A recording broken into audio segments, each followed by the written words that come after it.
Quote by John Hayes to start with, which I think summarises the issue very neatly. If a major research goal is the improvement of writing, then we must be able to evaluate the written product. And we all know that this is easier said than actually done. When I first started my PhD, the idea of writing 100,000, 120,000 words basically on what makes a good piece of writing, it sounds ridiculous, but finding enough to say wasn't the problem at all. So this is an important issue for us, and I think that ability to know what we are assessing, how we are making our judgments, both from teachers' point of view and students' point of view, remains a challenge, especially if, like in the UK, or increasingly actually I have to say in England, because as you probably know, we've recently had a vote as to whether Scotland is going to stay with us or float across the sea to Norway, where it is closer actually. So in England there is a huge political background and agenda to an issue like this. Standards vary according to which political party, what particular spin they are going to put on writing, and it's important in society. So it's an issue that affects all of us and doesn't have a simple answer. I'd like to do a little bit of activity and talk as we go along for you, and if please you have questions as we go along or want to make comments, then don't hesitate to do that. But first of all, I'd like you to have a small conversation with the person next to you. How good a piece of writing do you think this is? This is Billy, aged 14, from a local school to me, Sidmouth Community College. And this is what he writes. It's the first 2 paragraphs of a piece of writing that stretches for about 250 words. So it's a long piece. This is just the opening.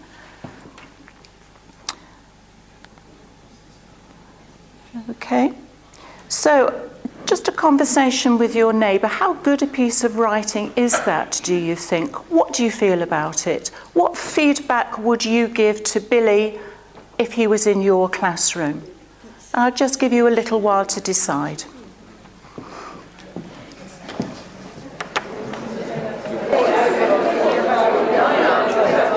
So, I wonder whether you used any of these criteria. This is from, in England we have key stages. So key stage 3 that Billy is in stretches from ages 11 to 14. Key stage 4 is the examination years, 14 to 16. So these are key stage 3 national published criteria for high grade writing. Pupils' writing has shape and impact, range control over a range of styles, structure as well as vocabulary, range of imaginative effects. You can read that. So were any of those criteria the kinds of things that came up in your conversation about Billy's writing? Yeah? Did anybody have anything very different from those criteria? Because part of the interest in my research was discovering the criteria that students and teachers use by instinct, if you like, day to day, when they don't actually have a set of published criteria sitting in front of them to refer to, the criteria that they already have in their mind. Of course, some of those are influenced by those published criteria, but there were, as I discovered, a whole range of other factors that were very different from published criteria. Okay, so I wonder if perhaps these Key Stage 4 criteria are any more useful in referring to Billy's writing.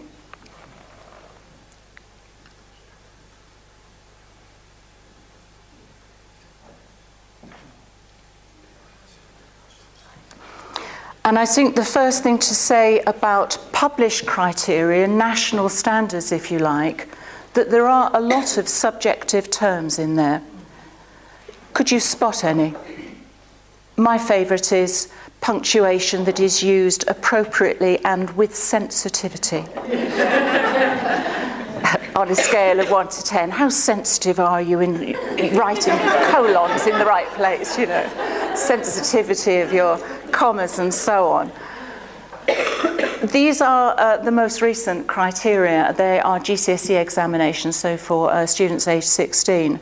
And the point here that I would like to make, and I discovered during my research, is that criteria change over time with subtle but actually quite important differences. If you were to look back over national criteria, since 1981 we've had a national curriculum in England. Actually the standard has almost imperceptibly, but in very important details, changed and shifted over that time, reflective of fashions, if you like, in writing, reflective of political ideology. And you can really see the Conservative government's hand at work here, I think. We have a new back to basics, i.e. accuracy, correctness. This is the current agenda. So that this idea of writing as being virtually error-free, that's a very new statement. How helpful these comments are related back to Billy's writing, I don't know, and perhaps just briefly somebody might like to tell me what they think is the relationship between Billy as a writer and the kind of advice as a teacher you might give him, and these kind of published criteria. Is there a match or a mismatch? If there is a match, how close is that match? Does anybody want to say anything at this point? If you don't, that's fine, I'll move on. But I'd be interested to know what some of your criteria were for judging Billy's writing. No? It's a very long, complicated question of mine. Yes? Metaphors are lacking from these criteria. Yes. That's the most important for Billy's. Yes, I think so too. Okay, so the question of what is good writing has a good deal of literature behind it. It's a matter of debate. It's contested ground, not a fixed absolute.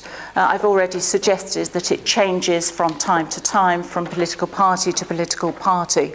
And all the literature reinforces this idea that there isn't a fixed absolute that is easily referable to. Classroom judgments of writing vary. I drew a lot on Australian research, Claire Wyatt-Smith and her team, in terms of looking at their research. And they found that classroom judgments of writing varied from teacher to teacher, from year to year, from class to class, and that teachers expected a good deal of variation in the system. I too found that. I did find a lot of internal consistency for teachers, so across my time frame, which was a year, their judgments remained true to themselves, but actually variation between teachers in my sample of 32 was really quite marked. That seems to go with the territory. They're marked by contradiction. The Australians talk about global judgments and local judgments, and sometimes there being a conflict between the two. Global judgments made by, according to published national criteria, for instance, the global standard, compared with local personal judgments, and quite often there's a conflict of interest between those. Billy's writing, for instance, might not score high grade at GCSE because some examiners would probably say it's very derivative. It's a copy, an imitation of an already published writer. He was using Dylan Thomas's Under Milkwood, which is a play for voices, and using that very experimental, rich sound effects language. That was Billy's model in the classroom. So fundamentally, he's written about his own hometown using that same model and doing the same kind of language experiments as Dylan Thomas. Well, an examiner might say, that's not original enough. It doesn't warrant that high-grade writing. So there is some contradiction there between what happens in the classroom when we judge writing and how those judgments might change if the writing is high stakes, i.e. for public examination. And I certainly found, as you'll see, for teachers in my study, those kinds of contradiction were really, really marked. It troubled them a great deal that what they personally valued was not necessarily rewarded nationally. The Australian researchers also talk about a range of influences, factors beyond the writing itself that influence judgment. And this is also what I found. They included, for instance, the effort that had gone into that work. And I know from Billy's teacher that she rated that work the highest she possibly could, because for Billy it was a step change in his writing. He had never written anything sustained before, and actually his writing is on a poster-sized display outside the classroom. It looks fantastic with photograph behind it. So from that point of view, it was really the best piece of writing he had ever done. And she also noted that from that point on, he began to take off as a writer. So those kinds of judgment, that child in relation to how he performed before, the relationship between teacher and student, the amount of effort and thought perhaps that have gone into a piece of writing, all of these things come into the judgment of quality. And the title of my PhD came from one of our research teachers, Celia, who says ultimately it's a matter of individual taste. What one person likes, another person hates. That might have been your reaction to Billy's writing. Some people would say overdone, yes, too descriptive. It doesn't really make sense, too experimental. So it's a matter of taste. Largely uncharted territory, and especially in terms of the age group that I was looking at, which was lower secondary school, ages 11 to 14,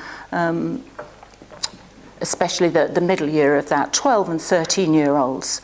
That's an uncharted area.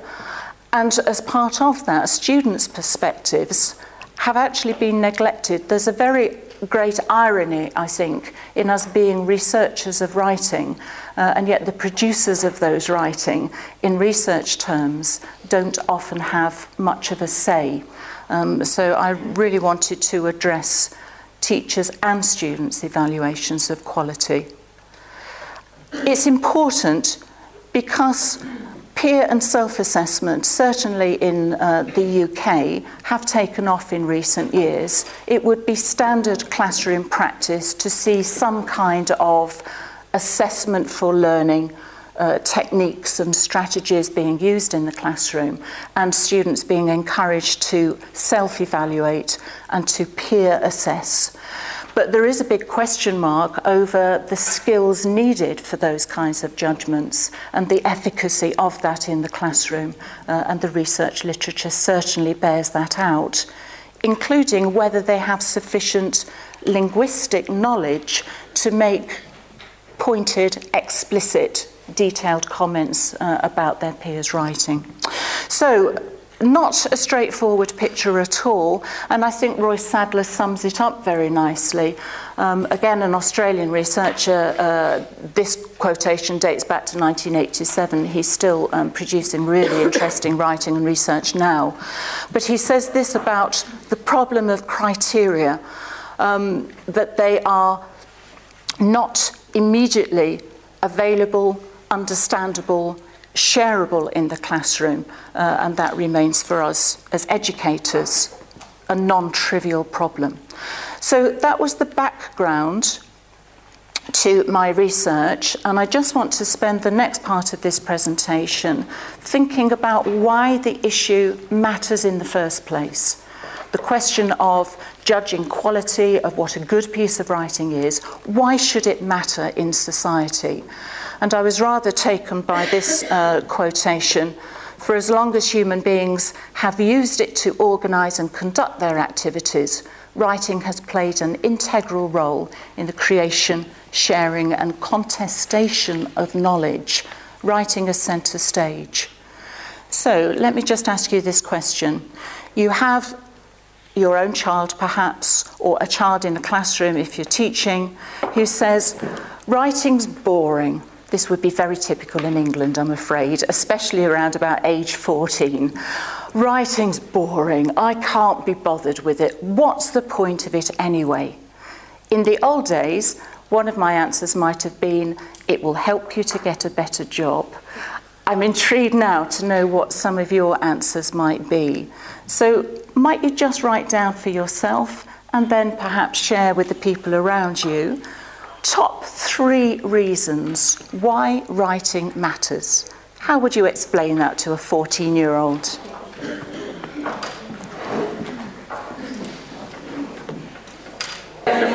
So I'm just going to... Sorry, it's always horrible to cut into people's conversations. I hate that. But I'm just going to share 3 top reasons, and it might ring bells or chime with what you yourself have just thought about. Deborah Brandt suggesting that writing is hot property. I like this. It's the stuff on which business and economies are founded. This might not have been your wording, your top reason for writing, but you can't deny that writing's importance as taking part in a global economy is huge. High stakes, competitive advantages, growth and profit. Again, that's kind of alien language to me, but you know, in certain worlds, then obviously that's a very important reason. This is a little bit more where my natural instincts might lead me. Writing is essential to take part in our democracy. Vital to citizen participation. So Linda Flower here, Hazen Flower, I'm bringing out all the famous names this morning. In policy deliberation, public decision making, and a very interesting version of that. I've shown you the last line of a poem by Tony Harrison, who's a writer in the north part of England, industrial background. And his poem is a very interesting one about the Cornish tin mines and the idea, oh, you might be watching Poldark. Has that made it onto Danish television? A series set in Cornwall, Poldark? No. All right, it will come. I'm sure it will come to Danish television. It's rather dark and brooding, so it's almost bound, isn't it, to be shown on national television, I think. But he talks in his poem about the tin mine owners stamping out native language. Cornish is a language that now has only a few hundred speakers left. It's an extant language, but with a tiny base.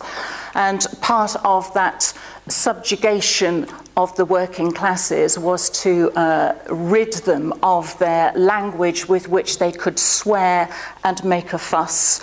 So the final line, the tongueless man gets his land took. In other words, if you cannot stand up anymore in your own language for your own rights, then someone will take your land away from you. So that's a powerful argument, I think, for writing being at the heart of participation in society.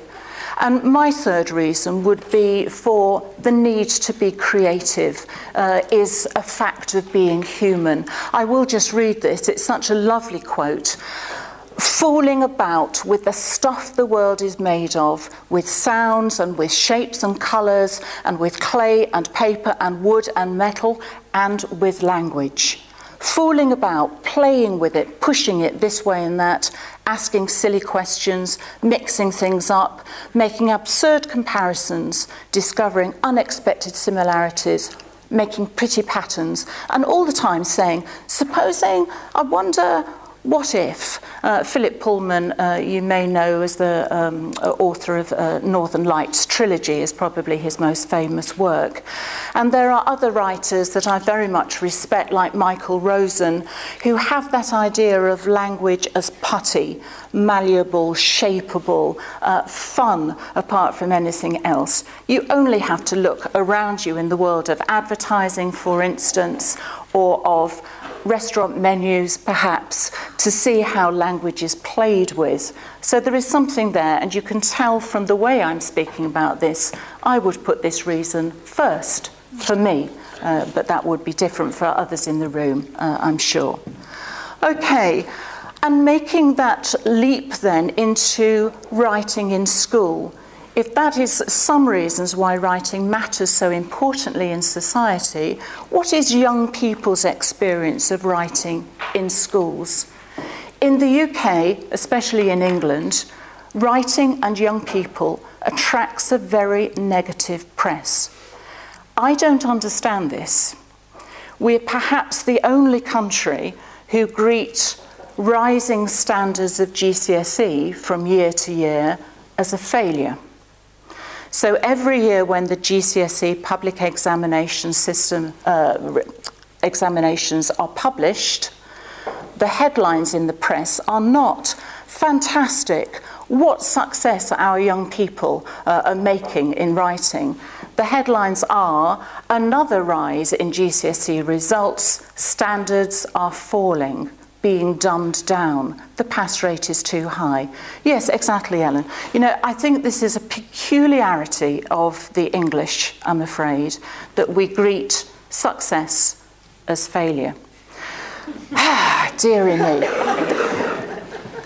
Consequently, you can imagine as a teacher of writing, or a teacher per se, you are bound to meet criticism in press reports on a fairly day-to-day basis, you know, of what is not happening in the classroom. And yet for writing and young people, look at what the National Literacy Trust, this is a UK charity, but a leading voice actually in terms of literacy. And they carried out fairly recently a large survey, 3,000 plus children aged 8 to 16. And this is what they found, that writing was alive and well. Lots going on, but the writing enjoyment and the amount of writing going on was largely outside of school. So there you go, make your own conclusions. And the influence there of technology-based formats, I mean, we know this already, the amount of self-publishing. I'm following at the moment my niece and my nephew's girlfriend's blog. They are sailing to, they're currently at the Caribbean. They've sailed across the Atlantic in a tiny 32-foot boat as novice sailors. So her blog is absolutely fascinating, not just to keep me in touch with where they are, but she is making a living out of being a self-published writer. She writes for the Huffington Post. And, you know, she's making her way in the world as a freelance writer. And, of course, you can do that from a boat as long as you've got an internet connection, just as much as you can from an office. So I think the wealth of writing opportunities, but the National Literacy Trust survey also concluded with these words, that the school curriculum must utilise this enthusiasm and the skills for writing in order to make sure that young people enjoy and engage with that, to demonstrate that writing is more than just something we have to do. Okay, so that was a little foray, if you like, into that world of why writing matters, and just beginning to make the join now into what we therefore must bear in mind as teachers of writing in our own classrooms. And this is where my research comes into play. So the two questions that I had were these. How do teachers and students conceptualize quality in writing? We know that thinking about that is complex. A whole range of factors that might come into play, and criteria that are sometimes useful for describing good writing, but quite often not. Sadler makes the point, for instance, that there are just too many criteria to describe good writing, too many to be meaningful in any way at all, too many different outcomes for writing easily to be judged. So I was interested to know what teachers and students themselves thought, and importantly, how their understandings of writing quality might then affect, direct strategies for improving writing. Because whichever way you look at it, standards in the UK, according to statistics as well as the press, have actually stalled over recent years. They rose in the early part of the 21st century, in the early 2000s, and now they seem to have come to a little bit of a halt. They lag behind reading, and especially for boys, and especially for white working class boys in England, writing standards are causing concern. 1 in 6 adults, according to the National Literacy Trust in the UK, have literacy levels that are functioning at the age of an 11-year-old. So not enough, really, for them to take a full part in a democratic society. So we have this problem. So improving writing, of course, is high on people's agenda. Where I collected my data from, I'll go into more detail about this in this afternoon's workshop. But basically it came as a subsample from a larger investigation that was to do with grammar and writing, conducted by SG University, that I was a research fellow on. And the age group, as you can see, 12 to 13. So we worked, this was a randomized controlled trial. 16 of the schools in our sample taught grammar-based schemes of work written by the team, and we observed those lessons. The other 16 schools taught their own schemes of work for writing. We observed those as well. But I analysed the data looking for information about writing quality, of course.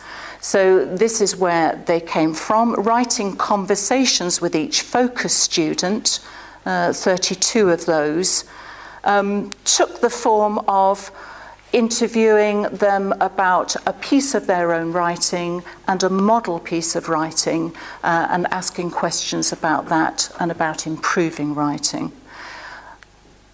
If you've done a PhD yourself or are doing one, you'll know that you worry about not having enough data. This was bizarre in my case because I had 96 hours worth of interviews with teachers, the same with students, writing samples galore, but I thought, no, I need a little bit more, so I went to a local school and collected a little bit more, and I did that in a different way. So rank ordering 2 pieces of writing, which do you think is best and what better and why, and looking at those comments that they made, and some open-ended prompts that they were asked to complete. And this was in the context of a lesson about improving writing. So armed with all of that data, I set to analyse it. And of course, the problem with qualitative studies is that it produces a lot of words, a huge amount. So when I get going to show you some of the findings here, I've tried to simplify and cut down as much as possible. But inductive analysis, using good old software here, I did use a mixture of already established codes that came from my research questions, obviously things like writing quality, improving writing, but I also used open coding and deliberately a lot of in vivo coding because I wanted to capture exactly in the words of teachers and students their ideas about what good writing was. So there's a lot of actually verbatim quotations that became their own codes. And that helped me to see that apart from anything else, the sheer variety of criteria that teachers and students used was really quite something. Published criteria have quite a narrow range of criteria that they're using. My teachers had 72 distinctly different criteria for success. So I'm going to report on findings and summarise madly as I go, of course, but I wanted to look at these areas as we go along. So I'm going to take this in this order. The first thing that struck me, and I do think is an important finding, although it doesn't sound revolutionary, but given that background of school writing, disengagement by a lot of young people from writing, the pressure of league tables, and a constrained model of classroom writing, I was really pleased to find how much writing mattered to the teachers and to the students in my sample. There was a very, very strong idea for them that they were writing for an audience, and they were writing as an act of social communication. The social practice of writing was really very strong. So although that doesn't sound like rocket science at all, for me that was an important finding. And it came in many guises. So for some, and especially for the young people of this age, they wanted an emotional impact on their reader, ideas about their reader, feeling something. You can see from the images, making the hairs at the back of your neck stand up. I'll show you a little bit more of that kind of metaphor and image that teachers used in a minute. But that idea of it having an impact on a reader was very important for teachers and for students. Writing isn't there to go in a cupboard. It's not just something that we have to assess and report on for parents. Writing is central to classroom practice, was very much the feeling here. And this student's aged 12, remember, forgive the numbers, won't you? You have to identify 32 schools, teachers and students in some way, so I gave my numbers rather than made up names. And I like this idea of this student saying, you know a good piece of writing, because usually when you stand in a class and read it out, they just all go silent. There's a silence where they're thinking about what you're saying, and that's how you know, a judge of good writing. So that was very common and very heartening, I think. Shared conceptualizations of good writing. I put these together for you to see if you can spot who is the teacher, who is the student here. Lots of images that we used about good writing. Engages the reader, pulls you in, draws you into its world, knocks your socks off. Some idiomatic language going on here, of course, hits the purpose, paints a picture, connects with the person reading it. I had a long list of these kinds of ways of expressing the impact of good writing. Do you think it's teacher or student, the second bullet point? I've mixed them deliberately. What would you say? Yes, you can get all fancy with connectives, colons, etc., your ambitious punctuation, your sensitive punctuation. But as long as it makes sense and the reader's hooked, then that's good writing. Well, that's a 12-year-old, maybe a future teacher, you know, but she's sort of hit the nail on the head there, I think, hasn't she? Okay. And this is what I mean by the criteria that teachers themselves use to characterize good writing. One thing I'm suggesting in my study is that there is some use that we could make of these kind of criteria in the classroom, because they were shared understanding, shared conceptualization. I don't quite mean success criteria shared with the class. I want you to write to knock my socks off.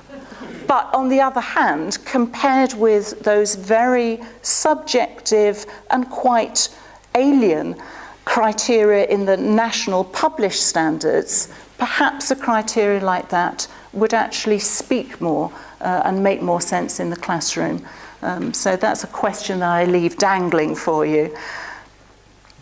But what I did find was that shared use of terms in the classroom, like engagement and impact, those are very common terms, effectiveness, did not necessarily mean that there was shared understanding.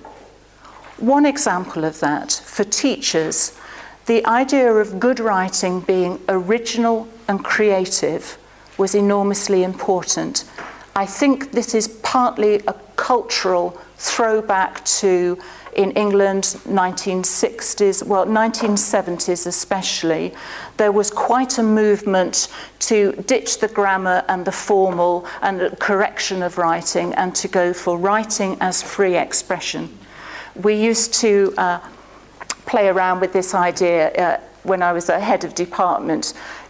Oh, I can't think what to do for my lesson today. I think I'll just go and take a candle in and light it, and we'll all gather round and experience it and then go away and write a poem. So we used to joke with ourselves about it, but still I was finding with my teachers a very strong thread. What most matters is originality and creativity. Some teachers saying, and you can't judge that. I'm not going to. How can I sit in judgment on another child's, on a child's writing, on a poem? You can't judge creativity and flair, but there you go. So even a shared term like creativity, I had many, many variations on a theme amongst teachers. For some it was the ideas, for some it was style, for some it was that personal expression of the individual. They interpreted it extremely differently. But this one I've just picked out because this does matter. Variety of effects, effect on the reader, effectiveness, figure in published examination criteria hugely. And yet I was finding that actually students often struggled with these notions in the classroom. They were so commonly used that there was a common assumption that they were understood. So an instruction might be, share the most effective sentence in your writing with your partner, peer assessment. Students sat there and didn't do anything because they didn't understand what they were looking for. Find the most effective sentence in the reading book that you're currently looking at. Share it with us. Students didn't know what they were looking for. So I think this is quite an important thing. And very often, where it came in terms of generic advice at the point of writing or in establishing success criteria in the classroom, this was just when you needed to be specific about what to do in your writing. Instead, the criteria were very vague and generalised. Students of this age also had rather a narrow view of text effectiveness. Remember their age. They really wanted their reader to engage, to think and to feel, so that they were much less interested in stylistic effects, much less interested in the quality or the argumentative nature of their ideas. They wanted to make their reader feel or think something. I've put these little images, they came from the schemes of work that we were using with children in the research. So one of the things they were writing about was based on a picture of the fire. So this child is saying, I'm trying to get a picture of the fire in the reader's mind so that they could be sort of worried by it and sort of think, how will people put it out and what will happen to them? This is an age-related developmental issue, I think, that these students are more concerned with literal meanings, than with stylistic effect, with their reader making sense of what they are saying, of painting realistic characters, a realistic plot. That's what concerned them. And why I think this matters is because increasingly in England, GCSE study is starting at an earlier age. It's very common now for children a year older than this sample to be beginning their GCSE work and even sitting tests towards those final exams. And GCSE success is based on analysing style. That's its biggest factor, how you get your marks. It's all about analysis of writers' effects. So this finding is about, at this age especially, that understanding is actually pretty limited. Yes? I wonder if you could tell us very shortly what the GCS... Yes, thank you. I'm sorry, I'd forgotten. It's a General Certificate of Secondary Education. It's the compulsory high-stakes public examination that takes place at the end of, well, what used to be compulsory schooling so that children could leave at 16. Increasingly, they are staying on until 18. That's really almost a given in our society that they stay on in some form of education now until 18. So it's the public examination. It's very important in England. There is always debate about where to put the pass-fail grade for that. And currently we have just changed a system from letters, where C, a grade C, was the magic one. Really for employers, college places, anything under a C doesn't count. That sounds harsh, but it's the reality. We've just changed a system to numbers where 1 to 9, I can talk more, I won't digress into politics too much. This is an effort to raise standards. You spread your scale, yes, you make it broader. So now 9, when I was in that system of numbers, 9 was a fail. I got a grade 8 for my chemistry O-level, and that was very nearly a spectacular fail. Now 9 is high and 1 is low. Employers have yet, I think, to realise this. This is the new system. The idea being that if you stretch that scale to have more criteria at the top of it, you encourage ambition, I think, and achievement. But there you go, we digress. So that, in terms of performance, thank you for that, in GCSE was really quite important. The other thing that was very striking about my findings was that actually the amount of variation between teachers and the variety of the criteria that they used was enormous, and they expected it. Teacher number 6, for instance, as an examiner of GCSE scripts, he was saying the longer he has been doing that, the more he knows that teachers judging the same piece of writing are actually making very different judgments about it. A matter of personal taste. A good piece of writing for one student, says teacher 5, will look very different from a good piece of writing from another student because they're starting from different points.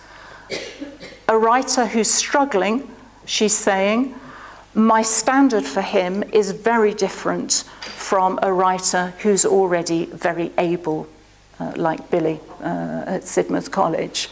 Okay, so this idea of a variable standard applied to different individuals or for the same piece of writing.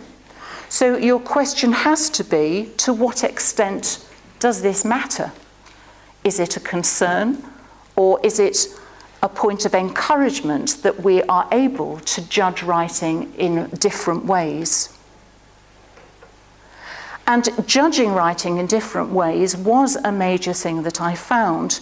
As I say, teachers from time frame to time frame of interviews and open-ended prompts and the other things I asked them to do were very consistent within their own view of quality, but they did vary between each other enormously. I named 6 different broad constructs, so that there were teachers who looked primarily for originality, creativity, for personal expression, the voice coming through. Others looked for actually how much effort and thought the child had put into their writing, whether they could justify the choices that they had made. These are very different criteria from each other. Some writers looked for functional communication. Does it make sense? Do I know what they are saying? So there was a lot of different ideas about good writing between the teachers. And you have to say, how far does this matter? For the teachers in my study, it did matter enormously when their own criteria were matched against published public assessment criteria. And this is where conflicts and tensions really came into play. In England, we have had an assessment system that hasn't been compulsory in schools, but very commonly used, assessing pupils' progress, APP for short, which really consists of a set of statements and tick boxes that are physically on the piece of paper, physically next to that statement. Can they vary sentences for impact and effect, those words again? Tick. At what level can they do that? So these statements are arranged in ascending order, different from each other. And this is what is partly being referred to here, that act of tick the box against the statement that applies as a common assessment method in school. This is what this teacher is saying is dangerous and damaging. We've taught them to be not free thinkers, but tick box thinkers. Before it was really loose. What do you think is good writing? Make your own criteria up. Now it's too structured. We've gone too far. It's not making writers think for themselves. It's almost like giving the kids a list, a recipe, teaching them by rote. And that teacher, who is herself a GCSE examiner, so she is able to pass on that examiner's advice to her classes, put in somewhere a one-sentence paragraph. It will get you high marks. Doesn't matter what kind of writing or the purpose, yes. Use these techniques. So I had lots of these tensions and conflicts. As a teacher, you get completely bogged down by results. It's all you care about. If you were looking at writing for its own sake, you would notice other things. If you're looking for assessment focuses, levels, the boxes, that's you focus on a very narrow range and a narrow view of writing. Okay, and teacher 27 having a moan about the testing regime. That is certainly in primary schools, a lot of the final year at primary is getting them ready for the compulsory standard assessment test that takes place age 11. I think that those kinds of tensions had really a quite profound impact on students' own view of writing. And I just love this, student 18, having a bit of a moan. I'll read it for you. Variety of sentences, that's on the tick list. You get it stuck in your head. They repeat it so many times, it's unbelievable. Right when you start in primary school in year 2, that's age 6, they tell it you then. The next year they tell it you again. So when you get here, it's all you learn in the same, oh God, here it is again. So that's what sentence variety meant to him, age 12. And you do get a lot of this kind of statement, I need to vary my sentence variety. Yeah? She said that a lot in the marking that she's done. So this kind of target setting that are based on these statements that come from those assessment grids. As an interviewer, of course, you follow that up, don't you? And how would you do that? And quite often the response is, I don't know, I haven't got a clue, but they have it as a target. And student 28, lovely, whatever you've learned, put it all in, you know, it's bound to get you a mark. I was finding, and it's quite just sad, really, I think, that students aged 12 were already concerned about their final public GCSE exams. So some were saying, I need to put in a one-word sentence somewhere. That gets you marks. I need to put in a one-sentence paragraph. You know, I need to use this, that, and the other.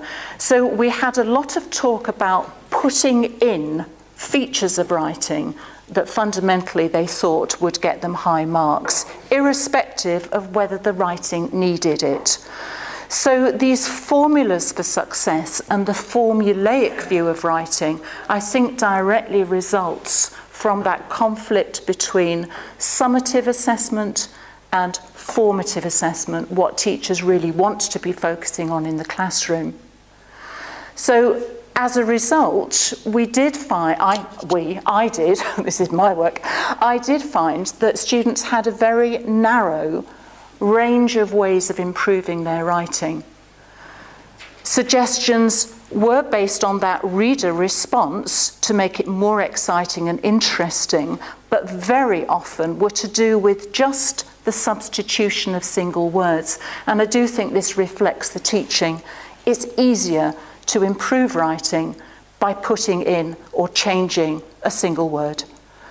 Physically, for all that the National Literacy Trust is saying young people are writing on computers all over the place, in schools they are not. It's still handwriting, and you know it's very difficult to make substantive corrections in handwriting. Students don't want to do it, even on a computer.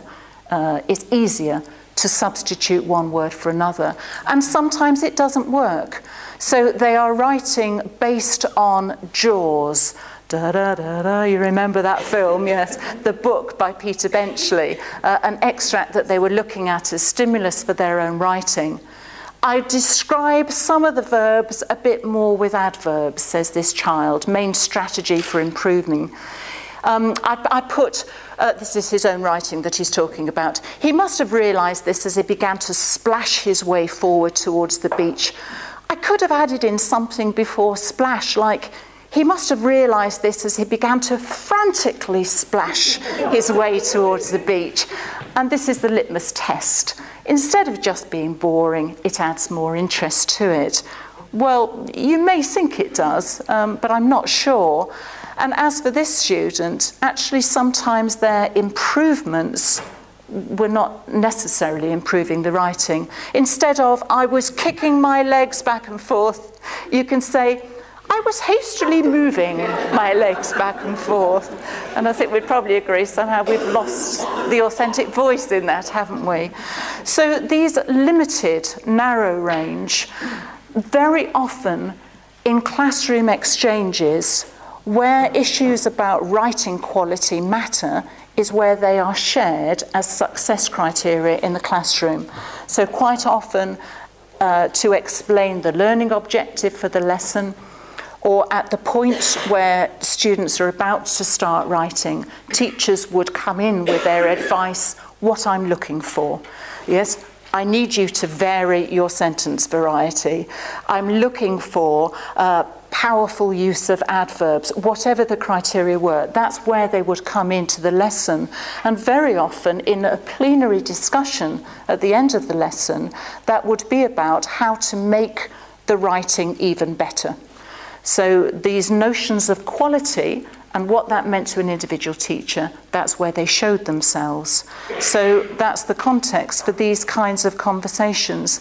This is one classroom, and these are students' exchanges exactly the speed at which they said them. So it's hands up or quick call out. So the teacher is saying, look back at your fire paragraph. How would you improve your sentences?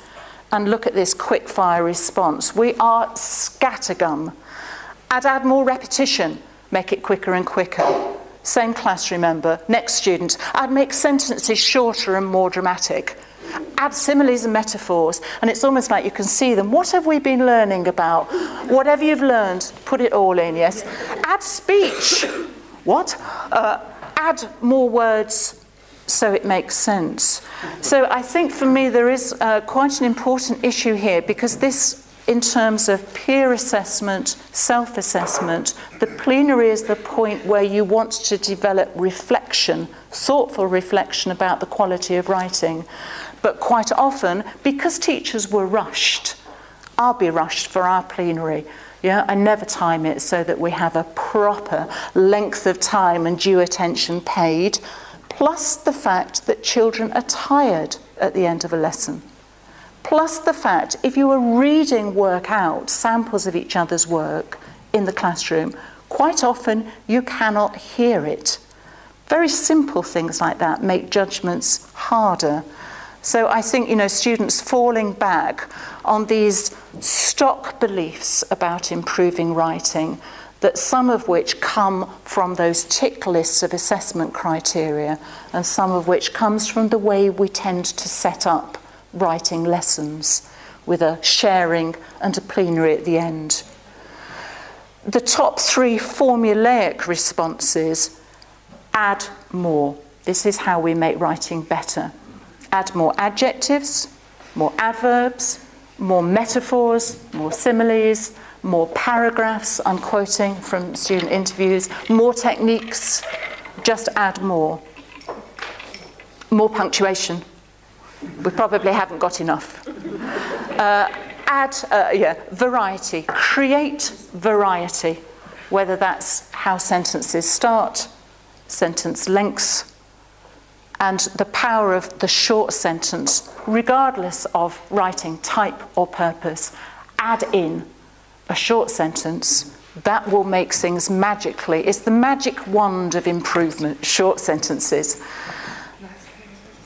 So, when queried, what would be the point then of putting more short sentences in? It's kind of like for effect. You hear this 12-year-old writer, yes, I can't explain what type of effect it is, but I don't have a clue. Out of the mouths of babes. So formulaic responses. And at the back of this, also another important finding of my research was that I'm not wanting to sound at all critical, but there was a lot of insecure linguistic subject knowledge. You'd just seen an instance of that in that child saying, well, actually, I don't know what is meant or how to create a short sentence. It has few words in it, but I don't know really how to control that. There were many suggestions that students' understanding of how to improve the quality of their writing was actually constrained by insecure grammatical knowledge, especially at sentence level. So you had to query whether they understood the targets set by their teachers or their ability to follow through on them. Some of my sentences, says this child, are quite like the same-ish. It would be better to do like longer sentences or shorter sentences. This is the variety idea again, isn't it? Or like in between and things like that. So that's what I think I need to improve. And how do you know how to do, and do you know how to do that? I'm going to try. But I think the best way would be to write it, and if there's loads of long sentences, think of ways to shorten the sentences. So, really this is not a child who is in control of those choices at all. It's accidental, hit and miss, we would say. And I just love this logic of this 12-year-old girl. I don't particularly like full stops. I prefer commas. Her logic is impeccable, and it's based on that idea of wanting to make her reading interesting, exciting, not boring for the reader. So it's good intentions. When it's the end of a sentence, it's like not much is going to happen next. But when there's a comma, you think, oh, something's going to happen next. So she litters her writing with commas to make the pace interesting and exciting. Leave the reader on a cliffhanger. Is that a term that you use in your writing? Lots of children spoke of that. Leave on a cliffhanger. Very odd. Okay. The LSK, insecure linguistic subject knowledge, also applied to teachers. And here I am not knocking teachers.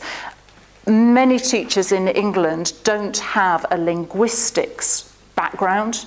degree. Many of them, including myself, have a literature first degree. We don't get grammar top-ups in life. You either learn what you know when you were at school or you don't. Then, nowadays you can go to internet sites and think, noun, phrase, I'm not sure what that is, I'll look it up. And then you get about 20 different explanations. But for a lot of teachers in our study, they lacked confidence in their grammatical knowledge. And when it came to offering advice for crafting sentences, start with an adverb variety, use short sentences for impact, actually the explicit teaching of how to do those things was in some cases just wrong in the classroom. A teacher who was saying a simple sentence is short, a complex sentence is longer and has more detail in it. And that's exactly the things you get from students. So that understanding of the function of the verb to make a one-clause sentence or a multi-clause sentence, frequently not understood and frequently not explicit enough. So we have a background of that kind of lack of confident teaching that is an issue. And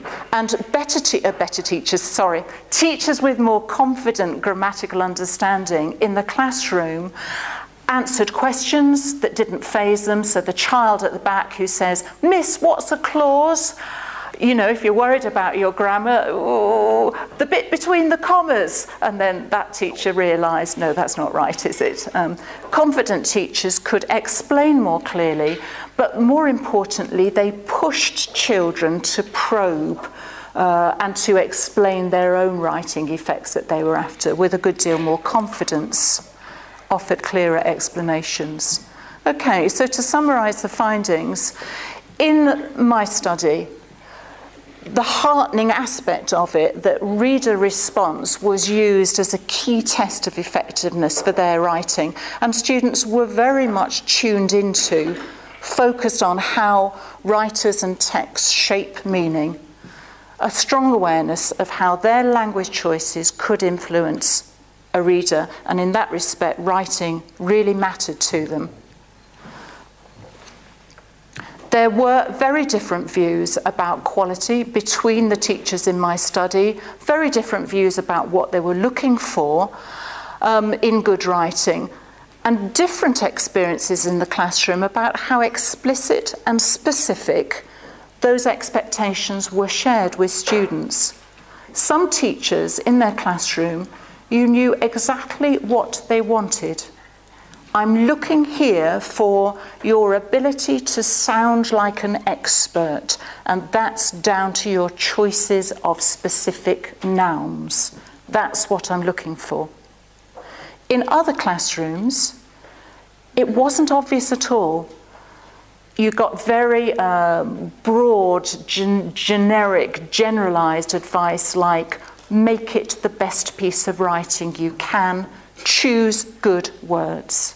So, a child's experience of these ways of sharing views of quality can be radically different from one classroom to another. And in that way, variation does matter. More positively, for many teachers where published assessment criteria clouded rather than clarified their judgments, perhaps their own well-thought-out criteria for success are more easily shareable and have scope in the classroom. And both teachers and students didn't always have sufficient linguistic subject knowledge to allow for substantive, effective changes, improvements to text, including focused feedback and target setting. So one of the questions that I have in response to this closing slide by Hewitt and Perry, teaching students how to be better evaluators of writers, how to use their skill in assessment to become better writers is not an impossible task. It's really important.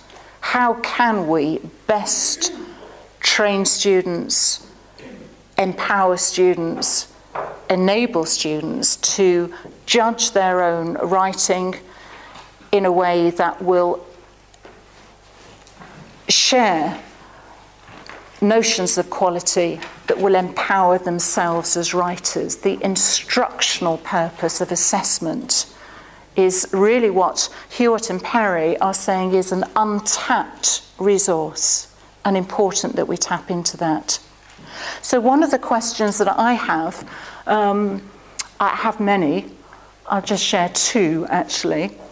One is about why it is that teachers feel the need to constrain their teaching of writing where they are constrained by assessment criteria. So the teachers in my study who were complaining a lot about the tick box thinking, the narrow range of criteria, actually those are assessment criteria, they're not teaching criteria or planning to teach criteria. Do you see the important distinction? I didn't find a single teacher in 32, well, 3 more actually at the secondary school I went to. I didn't find a single teacher who made that distinction between the criteria as being for assessment and being worded in that way, and the view of writing as being, but of course in my classroom I can do what I like to engage and empower students as writers. So this was a really depressing finding. I think if you've done a PhD, you'll know that there's a kind of deflation at the end of all that effort, you know. And the deflation for me was, having spent 28 years in the profession, why it was that teachers were allowing themselves to have such a constrained negative view of teaching writing, when really what they were complaining about, or should have been complaining about, was the nature of the published criteria. They are very different things, but I didn't have a teacher who made those connections. So that's something for me to pursue. How can we get back a sense for teachers of the creativity of themselves as teachers of writing, not the narrow view of writing, which is about ticking boxes, jumping through hoops. These are all metaphors that teachers used, that constrained view that actually comes from assessment rather than what writing is for. And one depressing aspect of that was the lack of choice over writing tasks in the classroom. So teachers said things like, well, I'm only setting one writing task because otherwise how do I know how to mark it? If I set a variety of tasks for students to choose from, I won't be able to assess them in the same way. Now, one of the hugest findings of our research at the Centre for Research in Writing of the National Literacy Trust Survey, what children like above all else is choice. Choice of writing task, choice of writing genre, okay, some notion that they can choose for themselves what to write, and this is very easy to put into the writing classroom. It really is. It's not an impossible task at all. So that's, I'll leave it there actually. That's my one kind of question. How can we get teachers out of that mind frame that a lot of them seem to be stuck in, especially given extra pressure on assessment, final assessment, published, public exams? That is not going to go away in our society. How can we empower them again, really? So I'm interested to know what might be a question in your mind that this presentation and this statement might leave for you. So we do have 5 minutes or so for questions and so on. So can I just give you a little bit of thinking time, and if you like to share ideas with your neighbour, what's one question that you're left with in relation to this issue of using assessment for positive instructional purposes in the classroom, teaching us to be better evaluators of our writing? Okay. Any questions? Or to share the idea, you know, the question that you have in your mind at the end of this. This is where, as a presenter, you hope beyond hope that someone will want to say something, otherwise you look very foolish indeed. I'm looking foolish.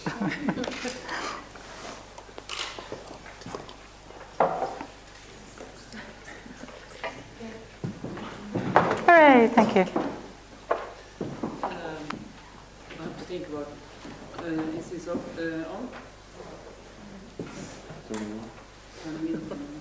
Okay.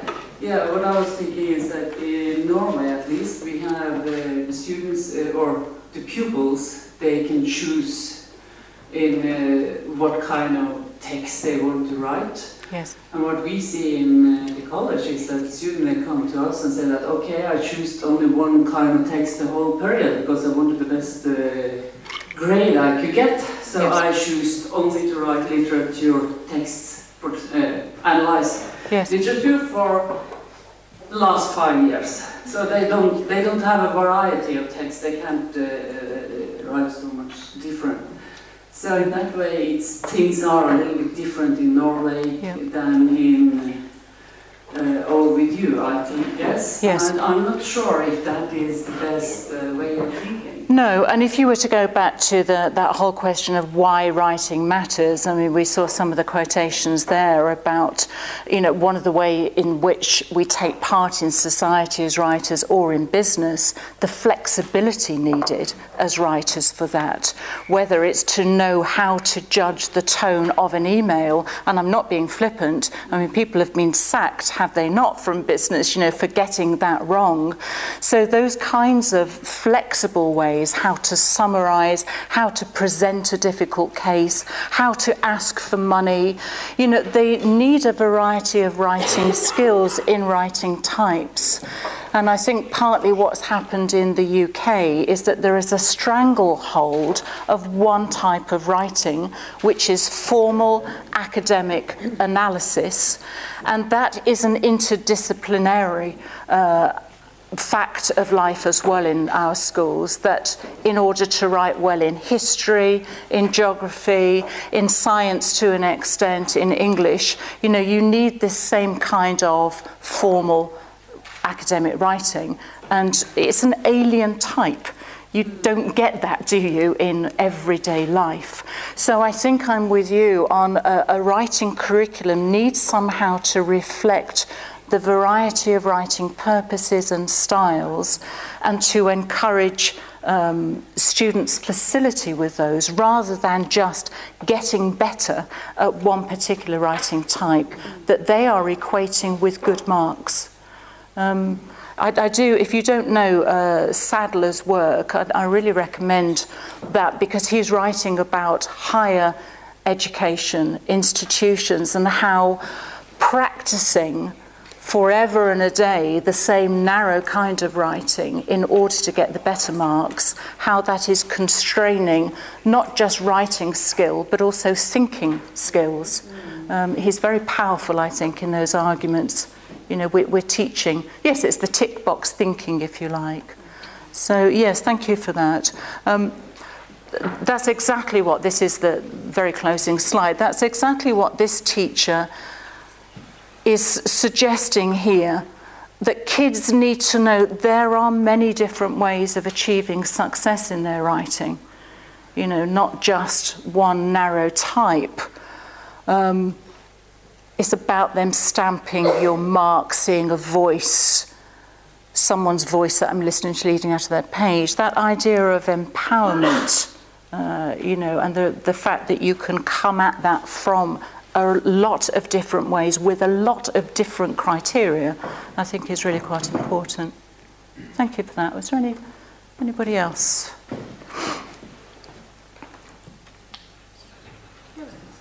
Well, that's okay. Thank you very much. Okay, we'll end there. Thank you very much.